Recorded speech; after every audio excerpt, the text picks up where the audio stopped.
भारत की विरासत 23 जनवरी 2026 daily current affairs.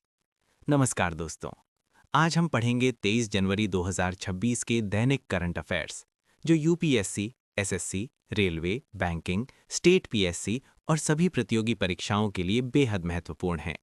आज हम हर प्रश्न को समझेंगे concept plus fact plus exam point of view के साथ।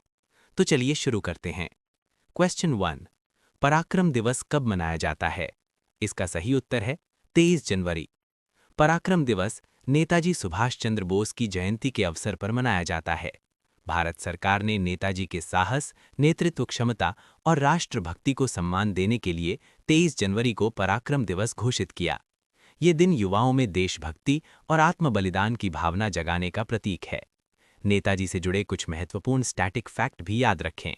उनका जन्म 23 जनवरी 1897 को कटक, उड़ीसा में हुआ था। वे आज़ाद हिंद फौज के प्रमुख थे। उनका प्रसिद्ध नारा था, तुम मुझे खून दो, मैं तुम्हें आज़ादी दूंगा। ये सभी तथ्य परीक्षा में बार बार पूछे जाते हैं। क्वेश्चन 2, 2026 का सुभाष चंद्र बोस आपदा प्रबंधन पुरस्कार किसे मिला? इस प्रश्न के दो भाग हैं, संस्थागत और व्यक्तिगत। संस्थागत श्रेणी में ये पुरस्कार मिला है सिक्किम राज्य आपदा प्रबंधन प्राधिकरण को। इस श्रेणी में पुरस्कार राशि 51 लाख रुपए है। व्यक्तिगत श्रेणी में ये पुरस्कार मिला है लेफ्टिनेंट कर्नल सीता अशोक शेलके को। इस श्रेणी में पुरस्कार राशि 5 लाख रुपए रखी गई है। इस पुरस्कार का उद्देश्य आपदा प्रबंधन के क्षेत्र में असाधारण योगदान और सेवाओं को राष्ट्रीय स्तर पर सम्मान देना है। क्वेश्चन 3, चुनाव आयोग ने कौन सा डिजिटल प्लेटफॉर्म लॉन्च किया?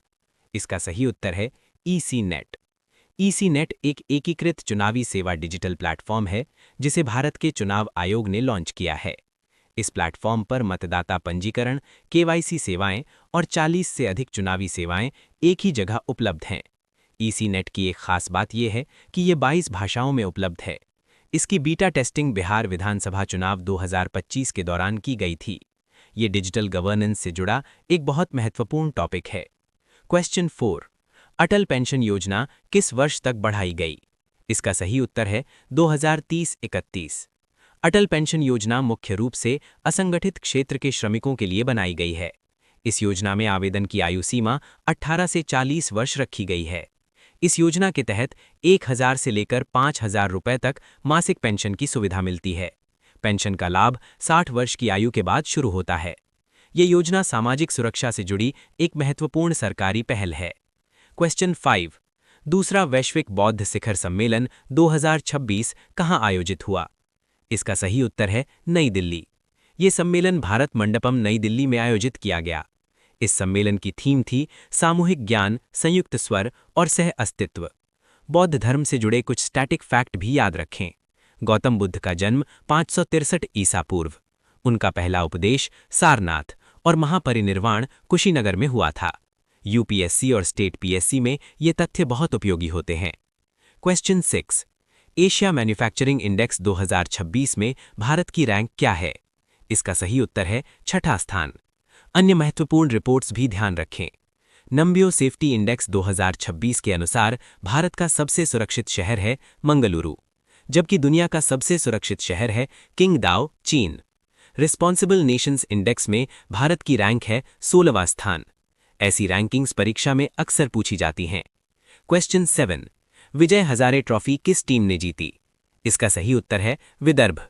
इस टूर्नामेंट में सौराष्ट्र उपविजेता रही। ये विदर्भ टीम का पहला विजय हजारे खिताब है। खेल जगत से जुड़े करंट अफेयर्स भी परीक्षा के लिए महत्वपूर्ण होते हैं। Question 8, global legend achievement award 2026 किसे मिला? इसका सही उत्तर है इलैया राजा। इलैया राजा एक प्रसिद्ध संगीतकार हैं। ये सम्मान अंतर्राष्ट्रीय फिल्म महोत्सव के दौरान दिया गया। ये पुरस्कार भारतीय संगीत और संस्कृति के वैश्विक योगदान को मान्यता देता है।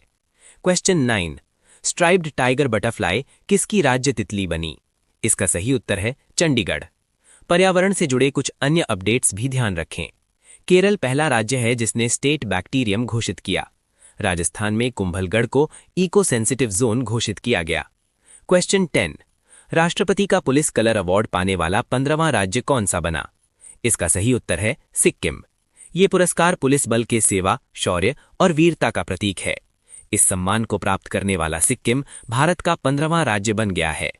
क्वेश्चन 11। इंडसइंड बैंक का नया गैर कार्यकारी नया स्वतंत्र निदेशक कौन बना?